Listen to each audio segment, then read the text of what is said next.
Hey guys, in this video, I will show you how to refund a Cash App payment. All right, let's begin. There are three main ways to request a refund on Cash App. First, open your transaction history in the bottom right corner and select the payment you sent. If the receiver has not accepted the payment yet, you will see a Cancel button. Tapping it will stop the transfer and return the money to your Cash App balance. Make sure to copy the transaction ID because it may be needed later. The second method requires the receiver's cooperation.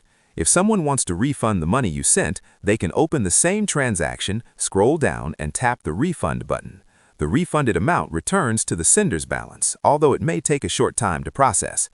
The third method involves contacting Cash App support. Tap the icon in the top right corner, scroll down, and select Support. Then choose Chat.